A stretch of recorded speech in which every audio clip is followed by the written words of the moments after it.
Então, queridos irmãos, queridas irmãs, hoje celebramos o terceiro domingo da Quaresma. Portanto, já estamos, podemos dizer, na metade da Quaresma, né? Já estamos na metade, ou um pouquinho mais da metade da Quaresma. E a pergunta que eu faço a mim mesmo, porque o meu ouvido é o mais próximo da minha boca, né? Então a voz que se propaga com uma certa velocidade, ela chega primeiro aqui, né, Johnny? Depois chega em ti, depois chega nos irmãos, né? Então eu também me pergunto, estamos já no terceiro domingo da Quaresma. O que fizemos de fato, no concreto, para que nos tornássemos melhores? Melhores não no sentido de perfeitos, né? De impecáveis, mas para que nos tornássemos mais agradáveis a Deus, para que nos tornássemos menos desagradáveis a Deus, que ofendêssemos menos o seu coração, que amássemos mais a Deus, Ele que nos ama tanto, tanto, tanto, como disse a oração do dia, a imensa misericórdia de Deus, Ele que tem uma bondade extrema. E a liturgia vai nos mostrar exatamente essa necessidade que nós temos de conversão. Nesta Quaresma estamos neste caminho de conversão. Todos nós, por mais fracos e pecadores que sejamos, queremos sim nos converter. É verdade, irmãos? Eu acho que não é. Ninguém respondeu. É verdade, irmãos? Todos nós queremos nos converter. Todos nós. E a conversão é, sobretudo, uma graça que vem de Deus, que precisa da nossa participação. Mas a maior parte é Deus que faz. Nosso trabalho é deixar Deus fazer, deixar Deus nos converter, com seu amor misericordioso nos curar, nos levantar da queda, nos tomar pela mão, ser humildes, porque o humilde não desiste. Quem desiste é o orgulhoso. Se você está desistindo, você é um orgulhoso, e eu também. Se você não desiste, apesar de cair, levanta, você está caminhando num caminho de humildade. Está indo bem. A primeira leitura traz Moisés, que tomava conta do seu rebanho e levou o seu rebanho para dentro do deserto e subiu no monte. E ali, quando ele subiu no monte Horebe, apareceu o anjo do Senhor dentro de uma chama na mata fechada, na sarça. E aí Moisés notou que essa mata que pegava fogo, essa sarça ardente, não se consumia. E quis se aproximar disso, desse mistério, dessa sarça que queimava, mas não se consumia. Ele queria saber por que a sarça queimava e não se consumia. Porque tudo que queima vai se consumindo, né? A gente vê uma vela acesa, ela vai se consumindo até se desfazer. O pavio vai derretendo a cera. O fogo consome tudo. Se é uma fogueira com galhos, ele vai consumindo aqueles galhos. Se tem troncos, ele vai exterminando pela força do fogo e tornando aqueles troncos braseiros. Depois se tornam cinzas. Mas a sarça de Moisés não se consumia e ele queria se aproximar. Quando quando o Senhor viu que Moisés se aproximava, o chamou dizendo: Moisés, Moisés. E Moisés respondeu: estou aqui, aqui estou. E Deus disse: não te aproximes, tira as sandálias dos pés, porque o lugar onde estás é uma terra santa. Deus se manifestou na sarça ardente e disse a Moisés: não te aproximes, porque este lugar é muito santo. Tira as sandálias dos pés. Seja humilde. Eu sou o Deus de teus pais, o Deus de Abraão, o Deus de Isaque, o Deus de Jacó. E aí Moisés, diante da sarça, cobre o rosto, temendo olhar para Deus. E Deus diz: eu vi a aflição do meu povo, que está no Egito, oprimido, sofrendo. Este povo que clama por causa da dureza dos opressores, eu vi este povo, eu conheço o sofrimento deste povo. Meus irmãos, aqui a gente dá uma parada e pensa: que povo é este? Não é só o povo hebreu que estava no deserto sofrendo, passando por necessidades, sendo espezinhado, escravizado pelo faraó. Não, este povo somos nós, que por causa dos nossos muitos pecados, muitas vezes somos escravos de nós mesmos. E o mundo, ainda mais o mundo, é cruel e tenta nos escravizar mais e mais ainda. Mas Deus diz, como disse ao povo que estava sofrendo no Egito a opressão: eu conheço os teus sofrimentos, desci para libertar da mão dos egípcios, para fazer vocês saírem daquele lugar, para a terra boa, para a terra onde corre leite e mel. Sim, eu irei aos filhos de Israel e lhes direi. Moisés respondeu: o Deus de vossos pais enviou-me a vós. Então Deus aqui convenceu Moisés de ir até o povo e dizer que o Deus dos seus pais o enviou. Moisés é o enviado de Deus para portar, para levar a mensagem do Senhor ao povo oprimido. Mas Moisés se preocupa com a veracidade, com a legitimidade deste chamado que Deus faz a ele de ser portador da mensagem de Deus. E aí Moisés pergunta: mas se o povo que eu vou levar a mensagem perguntar qual é o teu nome, o que eu vou responder? E aí Deus diz: eu sou aquele que sou. Só Deus é aquele que é. A sua essência se confunde com a sua existência. Ele é porque é. É o único, porque nós somos por participação. Se Deus tirasse o nosso respiro, num instante, num segundo, nós deixaríamos de existir. Deus nunca deixa de existir, porque Ele é aquele que é. Assim responderás, diz Deus a Moisés: eu sou, enviou-me a vós.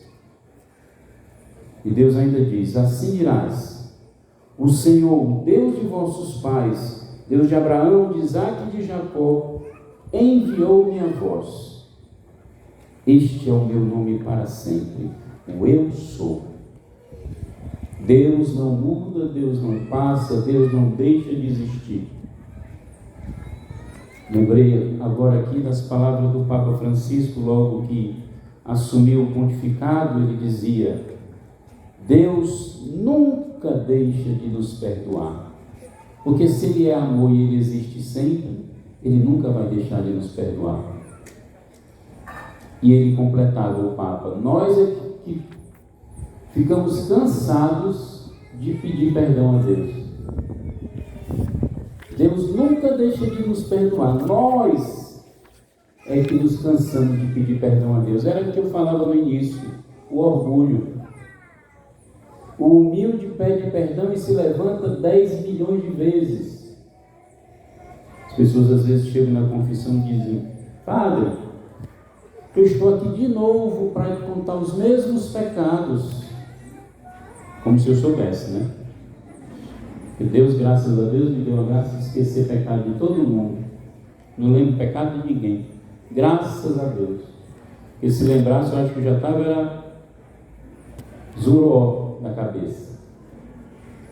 Mas esqueço. Imagina se eu esqueço o Deus eu sou, perfeito no amor, que ama com precisão, com perfeição, com plenitude. Como é que esse Deus não vai esquecer? Então, todas as vezes que eu chego para me confessar, é a primeira vez, porque a anterior Deus já esqueceu. Não está mais na memória de Deus. Deus é aquele que menos memória tem quando se trata dos nossos pecados, porque perdoa com todo o seu amor. E quem perdoa com amor verdadeiro, até os homens, quando perdoam com um amor que vem de Deus, um amor provado, aprovado, os homens também experimentam essa graça de perdoar e esquecer. Cuidado quando você ficar com aquela história de: eu perdoo, mas não esqueço. Cuidado. Esse perdão está comprometido. Diz ao povo: eu sou aquele que sou. Este é o meu nome para sempre. E assim eu serei lembrado de geração em geração.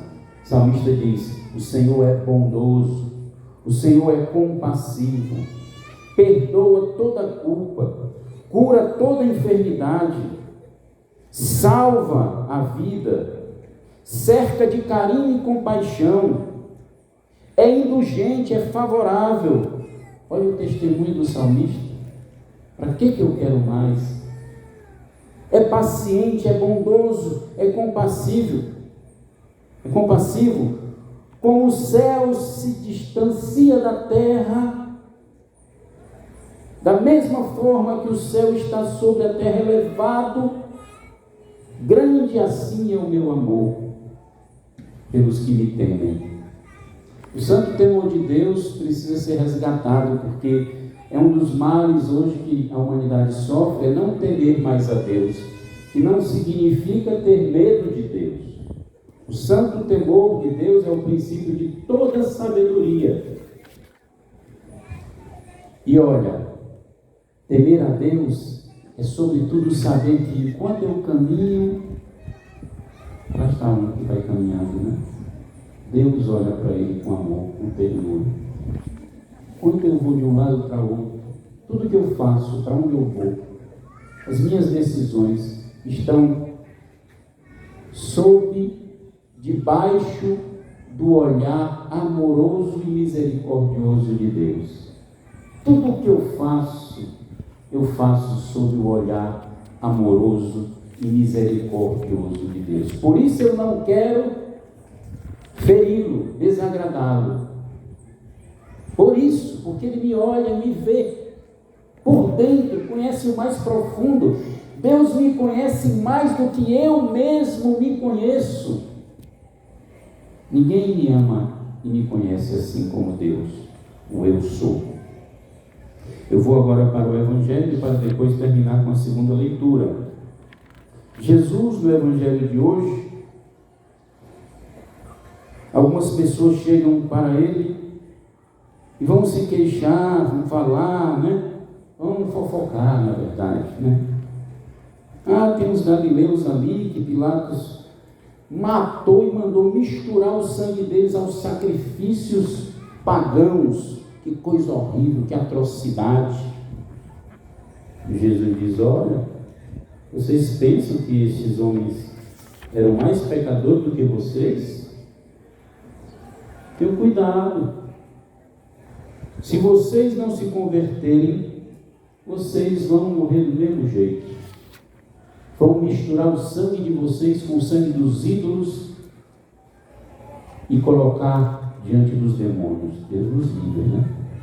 Deus nos livre. Deus nos livre, né? Mas Jesus adverte: se vocês não se converterem, vocês vão morrer do mesmo modo. E aí eu dou uma outra parada aqui. Nós estamos vivendo um tempo muito difícil no mundo, não é verdade, meus irmãos? Depois de 2 anos de pandemia, amanhã pode tirar a máscara aqui no Ceará, vai seguir alguns outros estados do Brasil que pode se tirar a máscara ao ar livre. Então, domingo que vem, se Deus quiser, ninguém mais vai estar de máscara aqui. Todo mundo confia em Deus, todo mundo é corajoso, ninguém tem medo de morrer. A gente tem medo de ir para o inferno. A gente não tem medo de morrer. Então, semana que vem não precisa mais vir de máscara para a missa. Se trouxer a máscara na bolsa, porque se for para algum lugar fechado, aí coloca a máscara, né? Estamos vivendo em tempos difíceis. Além desta pandemia que está terminando com a graça de Deus, terminada a pandemia, estourou uma guerra que pode comprometer o mundo inteiro. Já falei aqui que a Primeira e a Segunda Guerra Mundiais duraram a primeira 4 anos e a segunda 6 anos. Lembram? Pois é. Quanto tempo vai durar esta guerra? Nós precisamos rezar muito, rezar o terço, fazer sacrifício, penitência, como Nossa Senhora pede, porque se essa guerra não terminar logo, ela pode comprometer o mundo todo. As pessoas vão se envolvendo, os poderosos vão querendo participar, e isso tem dinheiro envolvido, venda de arma, tem muita coisa envolvida, misturada com a ganância do povo, tipo essa mistura aqui que Pilatos fez do sangue das pessoas com sangue sacrificado ao mal. Tem muita coisa que a gente não sabe, nem é bom saber, por detrás de uma guerra dessa. Muito interesse. Se nós não dobrarmos o joelho e intercedermos para que acabe a guerra, o Papa hoje falou que não tem justificativa. Hoje, na audiência geral não, hoje é domingo, foi lá na janelinha, né? Na bênção que ele dá todos os domingos. Urbi et orbi, que quer dizer para a cidade e para o mundo. E o Papa faz um pequeno comentário sobre o Evangelho, e depois do Evangelho ele fala sobre o que está acontecendo no mundo. Ele disse: não tem justificativa para a guerra que está acontecendo. Nada justifica essa guerra. Ela é uma atrocidade. E lembrou das crianças que morriam, das mães que perdiam seus filhos, das pessoas que deixavam para trás casa, trabalho, todos os seus pertences, e iam-se embora, se refugiar em outros países. Que coisa terrível. Pense isso com você. Pense isso acontecendo com você. Chegando aqui tanques de guerra, começando a metralhar, a soltar bomba nessa cidade de Fortaleza, e a gente tem que dar um jeito de correr daqui, deixar tudo para trás, para ir para outros países, se refugiar fora, sem trabalho, sem nada, dependendo de ajuda dos outros, perdendo parentes, perdendo todo mundo. Isso é terrível. Se nós não rezarmos, é pouco. Pedir oração é pouco para os que estão sofrendo. Se vocês não se converterem, e o meu ouvido é o mais próximo, vocês morrerão todos do mesmo modo. Todos. E aí Jesus termina o Evangelho falando uma coisa que nós temos que estar muito atentos. Muito atentos. Quem está de pé, cuide-se para não cair. É a segunda leitura. Segunda leitura da carta de São Paulo aos Coríntios, ele termina assim: portanto, quem julga estar de pé, tome cuidado para não cair. Ah, eu estou bem, minha família está bem, não tem nada grave, está todo mundo de pé. Cuidado para não cair. Por isso, meus irmãos, é melhor cair logo de joelhos, antes que eu tenha que cair por uma imposição de fora. Eu mesmo, meu coração se dobra humildemente diante de Deus e suplica: Senhor, tem misericórdia do teu povo. Tu tens o poder de curar, de libertar, como o salmista diz. Tu és o Deus que cura. E a tua misericórdia é muito grande, porque no teu evangelho tu nos mostra, através dessa figueira que não dá frutos, mas o vinhateiro quer cuidar melhor dela. Então ele vai cavar em volta dela, vai colocar adubo para ver se ela dá frutos no ano seguinte. Não corta agora, Senhor. Usa de misericórdia conosco. E Deus assim fará, porque Ele é misericordioso. Meus irmãos, estamos passando tempos difíceis, mas o mundo já passou outros momentos difíceis. E aqueles que acreditaram, que permaneceram firmes na fé, venceram. E a história deles hoje está aí, contada pela igreja. Fala dos santos. Vamos pedir a intercessão da Virgem Maria, a Rainha de todos os santos, de São José, o padroeiro da Igreja Universal, que celebramos anteontem, na sexta-feira, dia 19. Foi ontem? Foi ontem, né? Era só para saber se vocês estavam prestando atenção. Celebramos ontem São José, dia 19. Vamos pedir a Ele que, como cuidou da Sagrada Família, livrando Maria do apedrejamento, levando ela e Jesus para o Egito para que Jesus não fosse morto, junto com tantas crianças que foram mortas, vamos pedir a São José. Vivemos tempos de São José. O Papa Francisco fala que nós estamos vivendo os tempos de São José. Ele que consagrou o ano passado a São José. Ele que tem dado catequeses sobre São José. Seria bom você entrar no site do Vaticano e procurar nas audiências gerais as catequeses do Papa sobre São José. Maravilhosas. E peçamos também aos santos e aos anjos que intercedam pelo mundo, que intercedam por cada um de nós, pela nossa conversão. Louvado seja nosso Senhor Jesus Cristo.